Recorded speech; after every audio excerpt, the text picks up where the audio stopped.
Good morning, everyone. Today we commemorate the beheading of John the Baptist. And we'll say, well, that's a bit morbid. Why would we want to commemorate something like that? Well, it's interesting that in the case of most of the saints, particularly martyrs, that their feast day is celebrated on the day of their death. In the case of John the Baptist, we also have a day in the year where we celebrate his birth.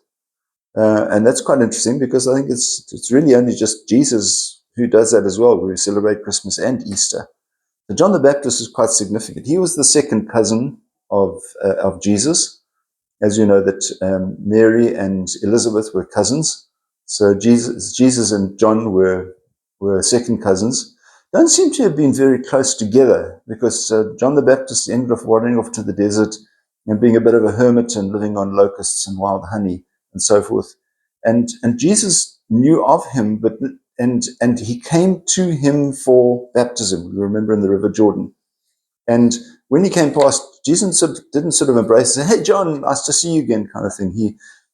He came to him, and John's reaction was to say to his disciples, "I'm not worthy to undo the strap of his sandal." But John knew about Jesus, and he knew his strength, and he had the belief and the conviction that Jesus was the Messiah. But we might sort of say, why do we commemorate such a morbid thing like the death of John the Baptist?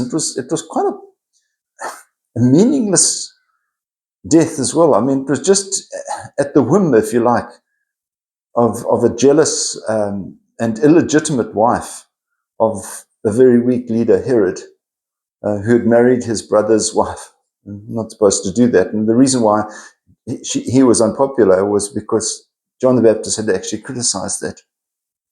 And John was then beheaded at that whim through a weakness of Herod and through a malicious wife.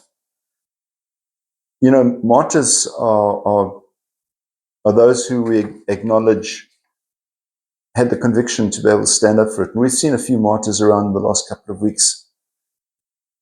We might just ask ourselves, why does God allow this injustice and misguided beliefs in the world that end up with other people being hurt? I mean, we look in society at the moment, the wars that are going on, and so say, well, what is actually driving those people?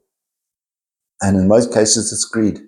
Sometimes it may be so culturally entrenched that people want to achieve those things. And we need to say, well, where is God in that? Because God is love. And if God is not present, then love isn't present either.